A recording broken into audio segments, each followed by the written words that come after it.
Shalom Bapak Ibu Saudara yang dikasihi Tuhan Yesus Kristus. Selamat malam, selamat berjumpa kembali dalam renungan pada malam hari ini.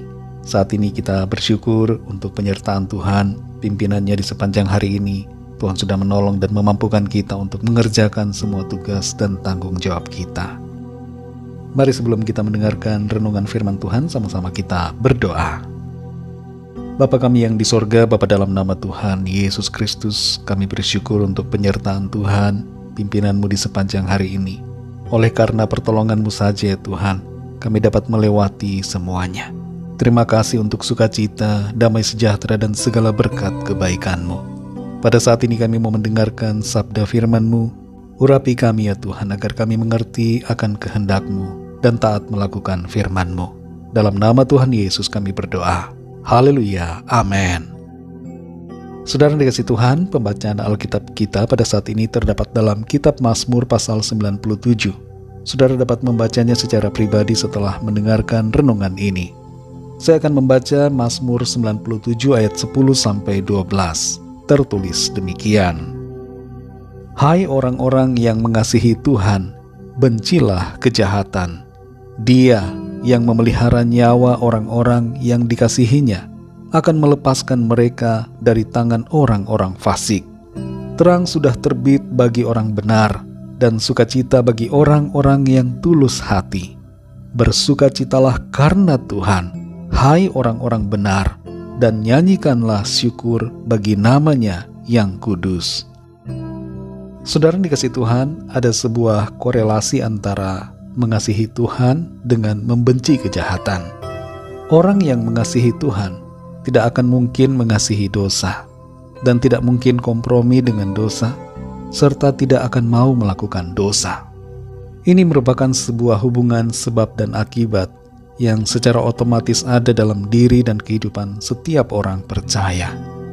Ketika jatuh dalam dosa, maka ada suatu duka dalam hati yang menyebabkan penyesalan dan kesadaran bahwa apa yang dilakukan itu tidak berkenan kepada Tuhan. Membenci kejahatan bukan berarti membenci orang yang melakukan kejahatan. Kita membenci dosa, tapi tidak membenci orang yang berbuat dosa. Terhadap orang yang berbuat dosa dan kejahatan, kita mendoakan agar berubah menjadi pribadi yang baik. Kita juga menegur dan menasihati agar mereka mengerti apa yang baik dan benar. Setiap negara mempunyai lembaga penegak hukum yang akan memberikan hukuman kepada para pelanggar hukum dan pembuat kejahatan. Tapi tidak semua kejahatan masuk sebagai unsur pidana. Dalam situasi dunia yang penuh dengan dosa dan pelanggaran, kita tidak bisa mengambil sikap kompromi. Tapi kita harus berdiri di atas kebenaran. Bukan satu kaki di atas kebenaran dan satu kaki lagi di atas kejahatan, tapi dua kaki kita di atas kebenaran. Komitmen kita hendaknya hanya satu, yaitu kebenaran. Di dalam ayat-ayat ini dinyatakan bahwa ada pembelaan Tuhan bagi orang-orang yang mengasihinya dan yang membenci kejahatan. Ada terang yang terbit bersinar bagi orang benar, dan ada sukacita bagi orang-orang yang tulus hatinya. Semuanya ini terjadi karena Tuhan membela, dan akan nyata kebenaran itu akan menang mengatasi kejahatan. Saudara dikasih Tuhan, kembali kita membaca di bagian awal dari ayat yang ke-10. Di situ dikatakan, hai orang-orang yang mengasihi Tuhan, bencilah kejahatan. Mengasihi Tuhan dan membenci kejahatan ini mempunyai beberapa makna dan implikasi bagi setiap kita. Yang pertama adalah, ketika kita percaya dan mengasihi Tuhan, maka kita dijadikan sebagai ciptaan baru yang tidak lagi hidup dalam kegelapan, tapi dalam terang. Dan hati kita diubahkan menjadi penuh dengan kerinduan untuk menyenangkan hati Tuhan. Yang kedua, kita harus siap menghadapi konsekuensi akibat dari membenci kejahatan yang mungkin datang menerpa dalam berbagai bentuk. Terkadang kita dikucilkan, kita dibenci orang, kita difitnah, dan bahkan dianiaya karena kebenaran. Tapi tetaplah setia mengasihi Tuhan dalam segala konsekuensi yang terjadi. Dalam Matius 5 ayat 10 Tuhan Yesus berkata, berbahagialah orang yang dianiaya oleh sebab kebenaran, karena merekalah yang empunya kerajaan sorga. Yang ketiga, kita tidak boleh kompromi dengan berbagai dosa dan pemahaman yang tidak sesuai dengan kebenaran firman Tuhan. Kompromi menyebabkan kita menjadi lemah dalam pegangan iman dan kasih kita pada Tuhan. Kompromi ibarat kita membuka celah pintu bagi iblis untuk masuk. Celah sekecil apapun akan menjadi besar dan akan membuat kita dikuasai oleh ketidakbenaran.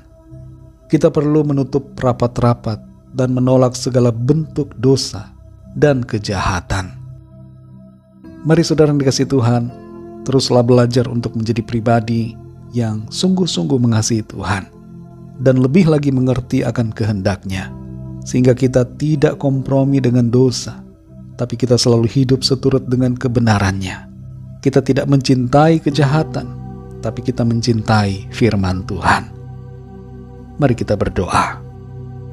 Terima kasih Bapa di sorga, Bapa, dalam nama Tuhan Yesus Kristus, kami bersyukur untuk firman-Mu yang sudah kami dengar.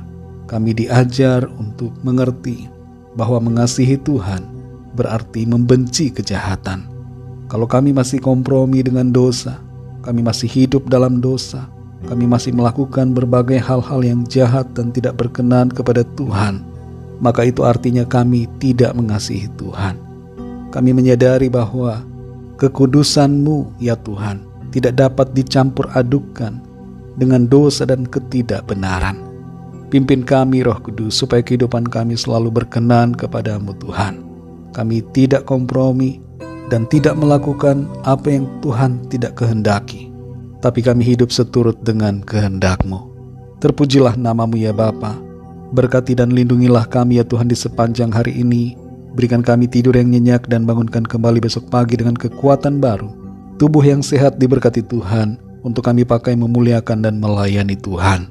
Kami berdoa membawa kepada-Mu setiap permohonan doa, agar Tuhan melawat setiap kami. Apapun yang menjadi pergumulan, persoalan kami, apa yang menjadi rencana kerinduan, agar Tuhan menolong dan menyatakan kuasa-Mu bagi setiap kami. Kami percaya kami alami pertolongan Tuhan, kami alami jawaban doa, kami alami kemenangan, karena kasih dan kuasa Tuhan melimpah atas kami.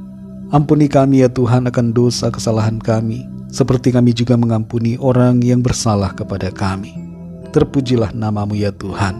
Dalam nama-Mu yang kudus, nama Tuhan Yesus Kristus, kami sudah berdoa dan mengucap syukur. Haleluya. Terimalah berkat Tuhan. Tuhan memberkati engkau dan melindungi engkau. Tuhan menyinari engkau dengan wajah-Nya dan memberikan kasih karunia. Tuhan menghadapkan wajah-Nya kepadamu dan memberikan damai sejahtera. Berkat anugerah dari Bapa Surgawi, cinta kasih karunia dari Tuhan Yesus Kristus, dalam persekutuan dan penghiburan Roh Kudus, menyertai kita semua sekarang ini dan sampai selama-lamanya. Dalam berkat nama Tuhan Yesus Kristus. Haleluya. Amin. Puji Tuhan, saudara yang dikasihi Tuhan, saya percaya firman Tuhan menjadi berkat dan kekuatan buat saudara semua, dan Roh Kudus akan menolong saudara untuk lebih lagi memahami kebenaran firman Tuhan. Tuhan Yesus memberkati saudara semua. Sampai jumpa dalam renungan yang berikutnya. Haleluya.